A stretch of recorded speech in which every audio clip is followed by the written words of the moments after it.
வணக்கம். என் தமிழ்நாடு செய்திகளை வழங்குவதற்காக நான் ஷமீனா. என் தமிழ்நாடு. கன்னியாகுமரி மாவட்டம் திங்கள் சந்தை அருகில் உள்ள நெய்யூர் மேக்கன்கரை அரசு துவக்கப் பள்ளியின் மேற்கூரை இடிந்து விழும் ஆபத்தான நிலையில் மாணவ மாணவிகள் கல்வி பயின்று வருகின்றனர். இதுகுறித்து நமது செய்தியாளர் சுடலைக்குமார் அளித்த கூடுதல் தகவல்களை தற்பொழுது பார்க்கலாம். கன்னியாகுமரி மாவட்டம் திங்கள் சந்தைக்கு அருகே உள்ள நெய்யூர் மேக்கன்கரை கிராமத்தில் அமைந்துள்ளது அரசு துவக்கப்பள்ளி. இந்த துவக்கப்பள்ளியானது கடந்த 1947ஆம் ஆண்டு துவங்கப்பட்ட இந்த பள்ளியானது இத்தனை ஆண்டுகள் கழிந்தும் இந்த பள்ளியானது கட்டிடமானது சரியாக பராமரிப்பு இன்மை காரணமாக கடந்த 3ஆம் தேதி அன்று பெய்த மழையின் காரணமாக இந்த பள்ளியினுடைய மேற்கூரையானது இடிந்து விழுந்துள்ளது. அந்த நேரடி காட்சிகளை நாம் பார்க்கலாம். அதாவது இந்த மேற்கூரையானது சரியான பராமரிப்பு 47ஆம் ஆண்டு துவங்கப்பட்ட இந்த பள்ளியானது முற்றிலுமாக இதுவரை இந்த பள்ளியின் கட்டிடங்களும் சரி மேற்கூரையும் சரி பராமரிக்கப்படாதன் காரணமாக அந்த 3ஆம் தேதி அன்று பெய்த சிறு மழையிலேயே இந்த கட்டிடமானது மேற்கூரையானது இடிந்து விழுந்துள்ளது. ஒரு முன்னெச்சரிக்கை நடவடிக்கை என்னவென்று பார்த்தோம்னால் பள்ளியானது திறக்கப்படாத காரணத்தால் எந்த விதமான ஒரு ஆபத்து எதுவும் ஏற்படவில்லை, எந்த விதமான பலியும் ஏற்படவில்லை. சரியாக 8ஆம் தேதி அன்று பள்ளி திறக்கப்பட்டு வந்தபோது ஆசிரியர்கள் உள்ளே வந்து பார்த்தபோது இதனை கண்டுள்ளனர். தற்பொழுது வரை இந்த மேற்கூரையானது இடிந்து விழுந்த அந்த இடமானது அகற்றப்படவில்லை. பள்ளிகளுக்கு உள்பகுதியில் உள்ள அந்த பாட புத்தகங்கள் அந்த மேஜைகள் பார்க்கலாம், மேற்கூரைகள் இடிந்து விழுந்து அப்படியே கிடைக்கின்றது. இத்தனை நாட்களாகியும் இதுவரை எந்தவிதமான நடவடிக்கையும் எடுக்கப்படவில்லை. இன்று அதாவது 13ஆம் தேதி ஆகின்றது. தற்பொழுது வரை இன்றைய தினம் வரை எந்தவிதமான நடவடிக்கை எடுக்கவில்லை. பள்ளி நடந்து கொண்டிருக்கிறது. இந்த பள்ளியானது 1ஆம் வகுப்பு முதல் 5ஆம் வகுப்பு வரை இந்த தொடக்க பள்ளியில் செயல்பட்டு கொண்டிருக்கிறது. அதாவது கடந்த கல்வியாண்டில் சுமார் 30 மாணவ மாணவிகள் படித்த நிலையில் தற்பொழுது 15 மாணவ மாணவிகள் மட்டுமே பயின்று கொண்டிருக்கின்றனர். சிறிய குழந்தைகள் படிக்கின்ற இந்த பள்ளியில் இதுபோன்ற அவல நிலை ஏற்பட்டுள்ளது. அரசு அதிகாரிகளும் இதுவரை நடவடிக்கை எடுக்கப்படவில்லை. இது குறித்து நம்மோடு பேசுவதற்காக இந்த நெய்யூருடைய பஞ்சாயத்து தலைவர் நம்முடன் இருந்திருக்கிறார். அவரிடம் கேட்கலாம். சார் வணக்கம். இந்த பள்ளி எப்போதிருந்து செயல்பட்டு கொண்டிருக்கிறது? இந்த கட்டிடம் இடிந்து விழுந்து இத்தனை நாட்கள் ஆகின்றது. அதிகாரிகள் எந்த விதமான நடவடிக்கையும் எடுக்கப்படவில்லை. இது குறித்து புகார்கள் எதுவும் தெரிவித்திருக்கிறீர்களா? இந்த பள்ளிக்கூடம் 1947இல் தொடங்கின பள்ளி. மிகவும் பழமை வாய்ந்த பள்ளி. இந்த கிராம பகுதியில் ஏழை மக்களுக்கு வேண்டி இந்த பள்ளி தொடங்கப்பட்டது. நம்முடைய இந்த அரசு உடனடியாக இந்த பள்ளியில் தனி கவனம் செலுத்தி இந்த பழமை வாய்ந்த பள்ளியை இந்த ஊரில் உள்ள ஏழை மக்கள் பயன்பெறுகின்ற இந்த அரசு பள்ளியை அந்த நிர்வாகத்தை அரசு உடனடியாக தனி கவனம் செலுத்தி இந்த பள்ளியில் தனி கட்டடங்கள் அமைத்து இந்த மக்கள் வாழ்க்கை தரத்தை முன்னேற்ற வேண்டும் என்று கூறி இந்த சேனல் மூலமாக என்னுடைய கருத்துக்களை சொல்லிக் கொண்டிருக்கிறேன். அதை அரசு கவனித்து அதற்கு ஒரு நல்ல ஒரு முடிவை கொண்டு வர வேண்டும் என்பதுதான் எனது விருப்பம். கண்டிப்பாக. அதாவது பல 1947ஆம் ஆண்டு முதல் தொடர்ந்து பழமையான பள்ளியாக செயல்பட்டு வந்த இந்த பள்ளியில் சுமார் 100க்கும் மேற்பட்ட மாணவ மாணவிகளும் 8 ஆசிரியர்களும் அரசின் சார்பில் செயல்பட்டு கொண்டிருக்கிறது. தொடர்ச்சியாக இந்த நிலையில் தற்பொழுது ஏழை நடுத்தர மக்களுடைய குழந்தைகள் பயின்று வருகின்ற இந்த பள்ளியில் கடந்த 10 நாட்களாக மேற்கூரை இடிந்து விழுந்தும் இதுவரை அகற்றப்படவில்லை. இதற்கு தனிநபர் ஒருவரின் தடுத்ததன் காரணமாக இன்னும் இதற்கான மேற் நடவடிக்கை எடுக்கவில்லை என்று கூறுகின்றனர். எனவே இது தொடர்பாக மாவட்ட கல்வி அதிகாரிகளும் மாவட்ட ஆட்சித்தலைவர் கன்னியாகுமரி மாவட்ட ஆட்சித்தலைவர் அவர்களும் உடனடியாக தலையிட்டு இந்த பள்ளியில் நேரில் வந்து பார்வையிட்டு இந்த மேற்கூரைகளை இடிந்து விழுந்த அந்த இடத்தினை அப்புறப்படுத்திவிட்டு இந்த பள்ளியின் மேற்கூரைகளும் சரி கட்டிடங்களும் சரியாக முறையில் பராமரிக்கப்பட்டு இந்த பள்ளியானது தொடர்ச்சியாக செயல்படுவதற்கு நடவடிக்கை எடுக்க வேண்டும். ஏனென்றால் மிகவும் ஆபத்தான நிலையில் தற்பொழுது பள்ளி குழந்தைகள் பயின்று வருகின்றனர். எனவே பள்ளி கல்வித்துறையானது தற்பொழுது நல்ல முறையில் செயல்பட்டு வருகின்ற இந்த நிலையில் மாவட்ட கல்வித்துறை அதிகாரிகளும் மாவட்ட ஆட்சியர்களும் உடனடியாக நடவடிக்கை எடுக்க வேண்டும் என்று இந்த ஊர் பகுதி மக்கள் கோரிக்கை விடுத்துள்ளனர். ஒளிப்பதிவாளர் சம்பத் முருகன் மற்றும் செய்தியாளர் ரமேஷுடன் எம் சுடலைக்குமார், நியூஸ் 7 தமிழ், மார்த்தாண்டம். கன்னியாகுமரி திங்கள் சந்தை அருகே இடிந்து விழும் நிலையில் உள்ள அரசு பள்ளி மேற்கூரையை நியூஸ் 7 தமிழ் செய்தியின் எதிரொலியால் சீரமைக்க மாவட்ட ஆட்சியர் உத்தரவிட்டுள்ளார். கன்னியாகுமரி மாவட்டம் திங்கள் நகர் அருகே மேற்கனியூர் பகுதியில் அரசு தொடக்க பள்ளி செயல்பட்டு வருகிறது. இப்பள்ளியில் 5ஆம் வகுப்பு வரை 15 மாணவர்கள் மட்டுமே பயின்று வருகின்றனர். ஏழை குழந்தைகள் பயிலும் இப்பள்ளி வகுப்பறையின் ஒருபுறம் இடிந்து முழுவதும் சேதமடைந்த நிலையில் காணப்படுகிறது. மழைக்காலம் என்பதால் கட்டிடத்தின் சுவர் எப்பொழுது வேண்டுமானாலும் இடிந்து விழும் அபாயம் உள்ளது. இதனால் மாணவர்களை பள்ளிக்கு அனுப்பும் பெற்றோர்கள் அங்கேயே காத்திருந்து மாணவர்களை வீட்டுக்கு அழைத்துச் செல்லும் அவலநிலை காணப்படுகிறது. இதுகுறித்து நியூஸ்7 தமிழ் செய்தி தொலைக்காட்சியில் ஒளிபரப்பப்பட்டது. இதன் எதிரொலியாக இடிந்த பள்ளி கட்டடத்தை மாவட்ட கல்வி அதிகாரி பார்வையிட்டு நடவடிக்கை எடுக்க உத்தரவிடப்பட்டுள்ளதாக குமரி மாவட்ட ஆட்சியர் சஜன் சிங் சௌஹான் தெரிவித்துள்ளார். திருப்பூர் அனுப்பர்பாளையம் பகுதியில் கூலி உயர்வு கேட்டு நடத்தி வரும் வேலைநிறுத்த போராட்டம் 25 நாட்களாய் கடந்துள்ளதால் பாத்திர உற்பத்தி தொழிலாளர்கள் வறுமையில் நாடும் சூழ்நிலை ஏற்பட்டுள்ளது. கடந்த 30 ஆண்டுகளுக்கு முன்பு திருப்பூர் மாவட்டத்தில் அனுப்பர்பாளையம் சுற்றுவட்டார பகுதிகளில் சுமார் 2000க்கும் மேற்பட்ட பாத்திர பட்டறைகள் இருந்தன. இதன் மூலம் சுமார் 20,000க்கும் மேற்பட்ட தொழிலாளர்கள் வேலை வாய்ப்பு பெற்று வந்தனர். தற்பொழுது திருப்பூரில் பாத்திர தொழில் கடும் சரிவை சந்தித்துள்ளது. இந்நிலையில் பல்வேறு காரணங்களை சுட்டிக்காட்டி பாத்திர விற்பனையாளர்கள் சங்கத்தினர் ஊதிய உயர்வு வழங்காமல் காலதாமதம் செய்து வந்தனர். இதனையடுத்து கடந்த ஏப்ரல் 24ஆம் தேதி முதல் காலவரையற்ற வேலைநிறுத்த போராட்டத்தில் பாத்திர உற்பத்தி தொழிலாளர்கள் தொடங்கினர். அதன் பின்பு பாத்திர விற்பனையாளர்கள் சங்கத்தினர் 5 முறை கூலி உயர்வை பேச்சுவார்த்தை நடத்தியும் இதுவரை உடன்பாடு ஏற்படவில்லை. இந்த போராட்டம் 25 நாட்களுக்கு மேலாக தொடர்வதால் தொழிலாளர்கள் வறுமையில் வாடுகின்றனர். எனவே சம்பந்தப்பட்ட அதிகாரிகள் உரிய நடவடிக்கை எடுத்து உடனடியாக பிரச்சினைக்கு தீர்வு காண வேண்டும் என தொழிலாளர்கள் கோரிக்கை விடுத்துள்ளனர். தாங்க முடியாத சூழல்ல தான் வேலை நிறுத்தங்கிறது ஏற்பட்டு பாத்திர முதலாளிகள் ஊதிய உயர்வு தராதனால இன்னைக்கு 30வது நாள நெருங்குது. ஒரு 10 முறை பேச்சுவார்த்தை நடத்தி கூட ஒரு சுமூகமான தீர்வுக்கு பாத்திர முதலாளிகள் பிடிவாத பாக்கோட இருக்கிறனால நடக்கல. இந்த சூழல்னால அந்த பகுதியில் இருக்கிற பாத்திர தொழிலாளிகள் முழுவதும் ஒரு கடுமையான வறுமைக்கு ஆட்பட்டிருக்காங்க, பெரிய சிரமத்தில் இருக்கிறாங்க. பாத்திர தொழில் பண்ணுறவங்க பாலிசி ஒரு பாத்திரத்துக்கு ₹1 சார். ஒரு நாளைக்கு 100 தான் பண்ண முடியுங்க. அந்த ₹100 பத்தாதுங்க. எங்களுக்கு கூலி உயர்வு வேணும். பட்டறை ஸ்ட்ரைக் வச்சு 1 மாதம் ஆச்சுங்க. எங்களுக்கு கூலி உயர்வு வாங்கி கொடுத்து சீக்கிரம் எங்களுக்கு கொஞ்சம் முடிச்சு கொடுத்துருங்க. வாங்குற சம்பளம் கூலி எங்களுக்கு வீடு செலவு பத்துறதில்ல. நான் கூலி கோரிக்கை வச்சுருக்கேன் அதிகமாக கேட்டு. அப்புறம் தொழிற்சங்க முதலாளி பேசிட்டு இருக்கிறாங்க. ஸ்ட்ரைக் வச்சு எடுத்துகிட்டு 1 மாதம் ஆச்சுங்க. சீக்கிரம் பேசி முடிச்சா எல்லா தொழிலாளிக்கும் நல்லா இருக்கும். சீக்கிரம் பேசி முடிக்கணும்னு எல்லாத்தையும் கேட்டுக்கிறோங்க தொழிற்சங்கம் முதலாளி. மீன்பிடி தடை காலத்தில் வழங்கப்படும் உதவித்தொகையை 15,000 ரூபாயாக உயர்த்தி வழங்க வேண்டும் என தூத்துக்குடி விசைப்படகு மீனவர்கள் கோரிக்கை விடுத்துள்ளனர். மீன்பிடி தடை காலம் முடிந்து தூத்துக்குடி மீன்பிடி துறைமுகத்தில் நாளை மறுநாள் மீனவர்கள் கடலுக்கு செல்ல உள்ளனர். இதற்காக தங்கள் படகுகளை சீர் செய்து வர்ணம் பூசி வலைகளை சீர் செய்யும் பணிகளில் மீனவர்கள் தீவிரமாக ஈடுபட்டுள்ளனர். தற்பொழுது 45 நாட்கள் மீன்பிடி தடை காலம் நீட்டிக்கப்பட்டு 61 நாட்களாக நடைமுறைப்படுத்தப்பட்டுள்ளது. இந்த தடை நாட்களில் வேறு தொழில் தெரியாததால் வேலையின்றி தவித்து வந்ததாக மீனவர்கள் வேதனை தெரிவிக்கின்றனர்.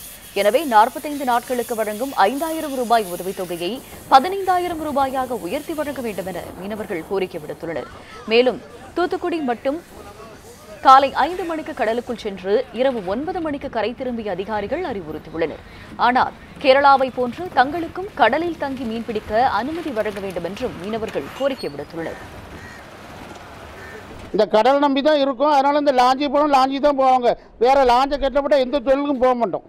அதனால் இந்த தடைக்கால நிவாரணி 40 நாள் போட்டாங்க, 5,000 ரூபா கொடுக்காங்க. இந்த 5,000 ரூபா வச்சு நாங்கள் 2 மாதம் இப்போ 61 நாள் கொடுத்துட்டாங்க. இந்த 2 மாதம் எங்களால் சாப்பிட முடியாது.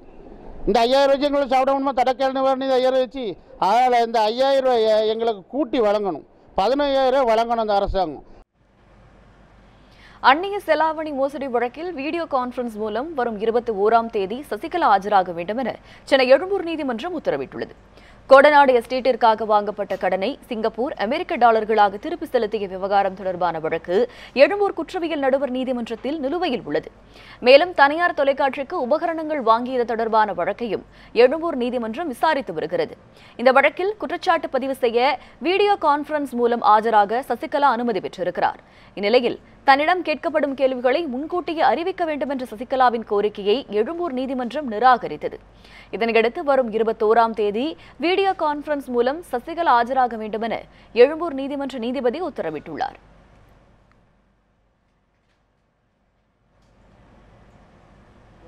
சென்னை போயஸ் தோட்டத்தில் எம்ஜிஆர் அம்மா தீபா பேரவை பொதுச் செயலாளர் ஜே தீபாவை தாக்கியவர்கள் மீது நடவடிக்கை எடுக்க கோரி அவரது ஆதரவாளர்கள் காவல் ஆணையர் அலுவலகத்தில் புகார் மனு அளித்துள்ளனர். மறைந்த முன்னாள் முதல்வர் ஜெயலலிதாவின் போயஸ் தோட்ட இல்லத்திற்கு கடந்த 11ஆம் தேதி ஜே தீபா சென்றார். அப்பொழுது அங்கிருந்த பாதுகாவலர்களால் அவர் தாக்கப்பட்டதாக புகார் எழுந்தது. இது தொடர்பாக அவரது பேரவை சார்பில் காவல் ஆணையர் அலுவலகத்தில் புகார் அளிக்கப்பட்டது. காஞ்சிபுரம் கிழக்கு மாவட்ட செயலாளர் ராமச்சந்திரன் மற்றும் வழக்கறிஞர்கள் புகார் மனுவை அளித்துள்ளனர். பின்னர் செய்தியாளர்களை எம்ஜிஆர் அம்மா தீபா பேரவையின் செய்தி தொடர்பாளர் பசும்பொன் பாண்டியன் தாக்குதல் சம்பவம் தொடர்பாக வழக்கு தொடர உள்ளதாக தெரிவித்தார்.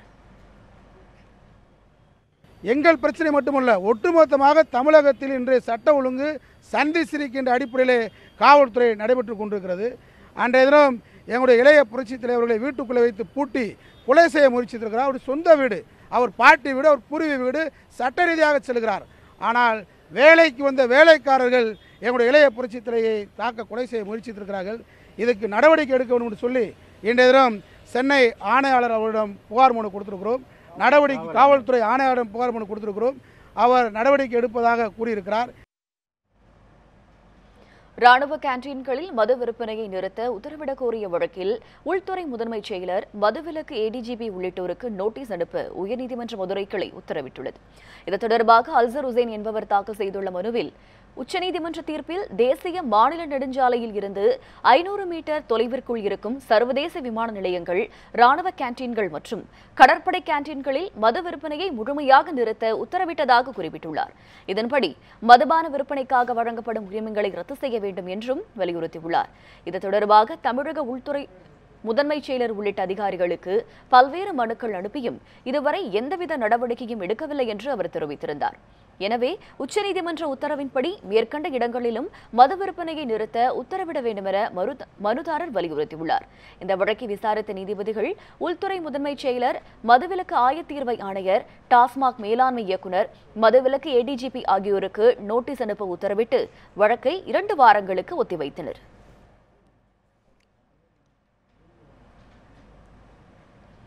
நாகர்கோவில் அருகே பார்வதிபுரத்தில் திருச்செந்தூர் சுப்பிரமணிய சுவாமி கோவிலுக்கு சொந்தமான பல கோடி ரூபாய் மதிப்புள்ள இடத்தை ஆக்கிரமித்து கட்டப்பட்ட கட்டடங்களுக்கு நீதிமன்ற உத்தரவின்படி சீல் வைக்கப்பட்டன.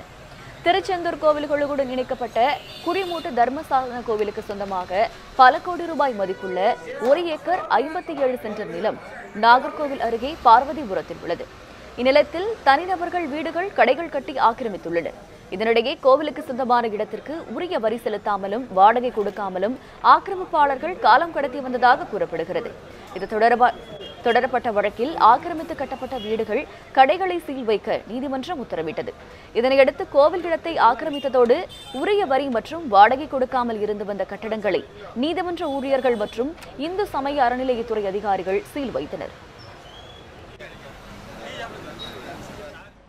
காஞ்சிபுரம் காமாட்சியம்மன் கோவிலில் குடியரசுத் தலைவர் பிரணாப் முகர்ஜி சுவாமி தரிசனம் செய்தார். டெல்லியில் இருந்து தனி விமானம் மூலம் அரக்கோணம் வந்தடைந்த பிரணாப் முகர்ஜியை அமைச்சர் KC வீரமணி, மாவட்ட ஆட்சியர் புன்னையா உள்ளிட்டோர் வரவேற்றனர். அதனைத் தொடர்ந்து காஞ்சிபுரம் காமாட்சியம்மன் கோவிலுக்கு சாலை மார்க்கமாக பலத்த பாதுகாப்புடன் குடியரசுத் தலைவர் சென்றார். பின்னர் காமாட்சியம்மன் கோவிலில் பிரணாப் முகர்ஜி சுவாமி தரிசனம் செய்தார். பின்னர் சங்கர மடத்துக்கு சென்று காஞ்சி ஜெயேந்திரர் மற்றும் விஜயேந்திரன் ஆகியோரை நேரில் சந்தித்து ஆசீர்வாதம் பெற்றார்.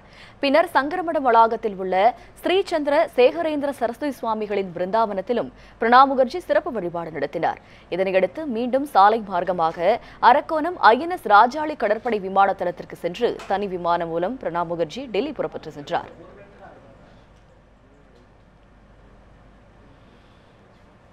வேலூர் மாவட்டம் திருப்பத்தூர் அருகே ஜவுளி சரக்குகளுடன் 10 அடி பள்ளத்தில் மாட்டு வண்டி கவிழ்ந்ததில் உயிருக்கு போராடிய மாட்டை பொதுமக்கள் உதவியுடன் 1.5 மணி நேரம் போராடி தீயணைப்புத் துறையினர் மீட்டனர். திருப்பத்தூர் பழைய பேருந்து நிலையம் அருகே உள்ள பெரியகுளம் மேட்டில் பாதாள சாக்கடை திட்டப் பணிகள் நடைபெற்று வருகிறது. அந்த வழியே ஜவுளி பண்டல்களுடன் சென்ற மாட்டு வண்டி 10 அடி பள்ளத்தில் கவிழ்ந்து விபத்துக்குள்ளானது. இதில் ஜவுளி பண்டல்கள் மற்றும் மாட்டு வண்டிக்கு அடியில் சிக்கிக்கொண்ட மாடு அசைய முடியாமல் உயிருக்கு போராடியது. தகவல் அறிந்த தீயணைப்பு வீரர்கள் விரைந்து சென்று பொதுமக்களின் உதவியுடன் 1.5 மணி நேரம் போராடி மாட்டை பத்திரமாக மீட்டனர்.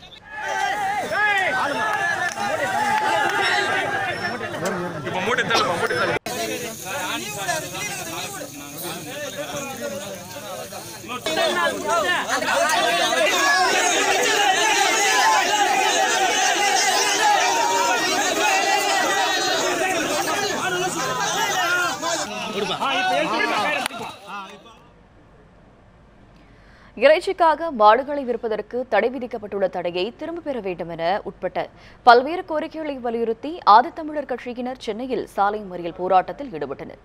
சென்னை தியாகராய நகர் நடேசன் பூங்காவில் இருந்து மத்திய அரசிற்கு எதிராக முழக்கமிட்டவாறு ஆதித்தமிழர் கட்சியினர் பாஜக அலுவலகமான கமலாலயத்தை நோக்கி பேரணியாக செல்ல முயன்றனர். அப்பொழுது சிபிஎம் பொதுச் செயலாளர் சீதாராம் யெச்சூரி மீதான தாக்குதலுக்கு கண்டனம் தெரிவித்தும் திருமுருகன் காந்தியை குண்டர் சட்டத்தில் கைது செய்ததற்கு கண்டனம் தெரிவித்து முழக்கங்கள் எழுப்பப்பட்டன.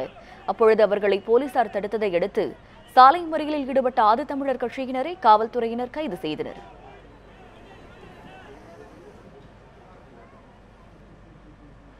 பழனி ஆண்டவர் பாலிடெக்னிக் கல்லூரியில் ஆடை வடிவமைப்பு துறை படிப்பை நிறுத்தும் முடிவை கல்லூரி நிர்வாகம் திரும்பப் பெற வேண்டும் என்று வலியுறுத்தி மாணவர்கள் கல்லூரி வாயில் முன்பு திடீர் உண்ணாவிரதம் இருந்தனர்.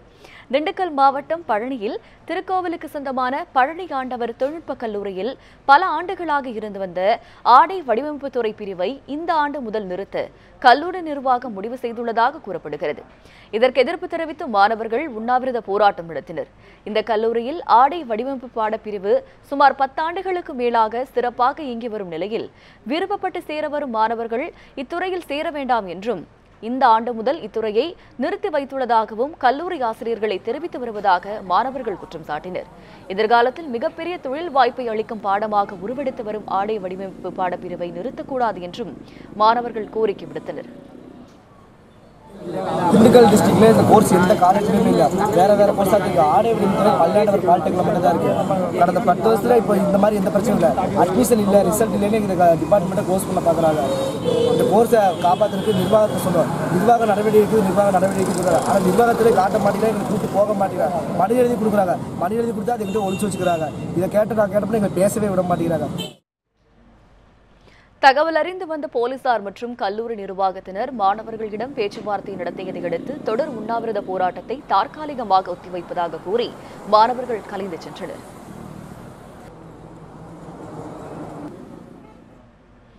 காஞ்சிபுரம் மாவட்டம் கூடுவாஞ்சேரி அருகே புதியதாக +1 சேரும் மாணவர்களிடம் பள்ளிக்கு பல்வேறு பொருட்கள் வாங்கித்தர வலியுறுத்திய புகார் தொடர்பாக தலைமை ஆசிரியரிடம் பள்ளிக்கல்வித்துறை அதிகாரிகள் விசாரணை நடத்தினர். நந்திவரம் அரசினர் பெண்கள் மேல்நிலைப் பள்ளியில் 11ஆம் வகுப்பில் புதியதாக சேரும் மாணவிகளிடம் தலைமை ஆசிரியர் லதா நாற்காலி உள்ளிட்ட பொருட்கள் வாங்க தர வலியுறுத்துவதாக செய்திகள் வெளியாகின. இதனையடுத்து தலைமை ஆசிரியர் லதாவிடம் மாவட்ட கல்வித்துறை அலுவலர்கள் 3 பேர் குழுவினர் நேரில் விசாரித்தனர். இதில் உண்மை இருந்தால் பணியிட மாற்றம் நடவடிக்கை எடுக்கப்படும் என அதிகாரிகள் தரப்பில் தெரிவிக்கப்பட்டுள்ளது.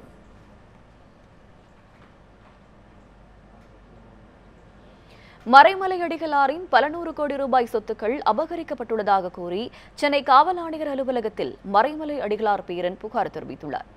மறைமலை அடிகளாரின் மகள் நீலாம்பிகையின் மகனான திருவரங்க வைரமுத்து அமெரிக்காவிற்கு சென்றுவிட்ட நிலையில் அவர்களது சொத்துக்களை உறவினர்கள் நிர்வகித்து வந்ததாக கூறப்படுகிறது.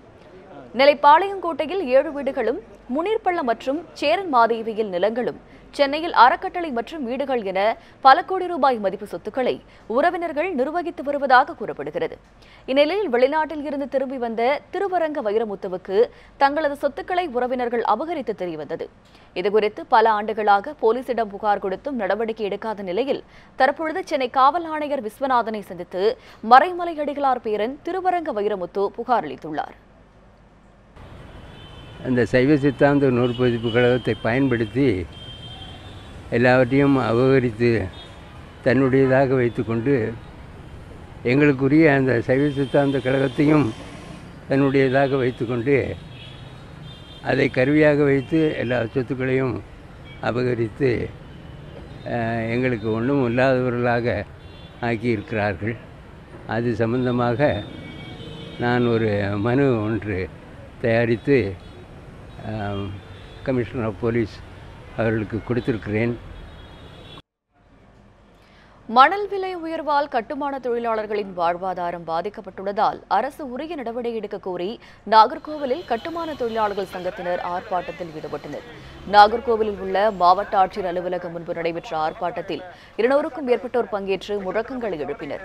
தட்டுப்பாடின்றி மணல் கிடைக்கவும், இடைத்தரகர்களின் கொள்கையை நிறுத்தி வைக்கவும் அரசு நடவடிக்கை எடுக்க வேண்டும் என ஆர்ப்பாட்டத்தில் ஈடுபட்ட கட்டுமான தொழிலாளர்கள் அறிவுறுத்தினர். மேலும் தமிழக அரசின் நிர்வாக திறமையின்மையை காரணமாகத்தான் கட்டுமான தொழில் முடங்கியுள்ளதாக தொழிலாளர்கள் குற்றம் சாட்டியுள்ளனர். திருவண்ணாமலை மாவட்டம் வந்தவாசி மற்றும் செய்யாறில் இந்து சமய அறநிலையத்துறை அமைச்சர் சேவூர் ராமச்சந்திரனை கண்டித்து வருவாய்த்துறை அலுவலர் சங்கத்தினர் ஆர்ப்பாட்டத்தில் ஈடுபட்டனர். வந்தவாசி வட்டாட்சியர் அலுவலக வளாகத்தில் நடைபெற்ற ஆர்ப்பாட்டத்தில் நீதிமன்ற தடை அமலில் உள்ள இடங்களை வீட்டுமனை பட்டாக்களாக வழங்கிட வட்டாட்சியர்களை அமைக்க அமைச்சர் நிர்பந்திப்பதாக குற்றம் சாட்டினர். மாவட்ட நிர்வாகத்திற்கு நிர்பந்தம் கொடுத்து வட்டாட்சியர்களை பணியிட மாற்றம் செய்வதற்கும் கண்டனம் தெரிவிக்கப்பட்டது.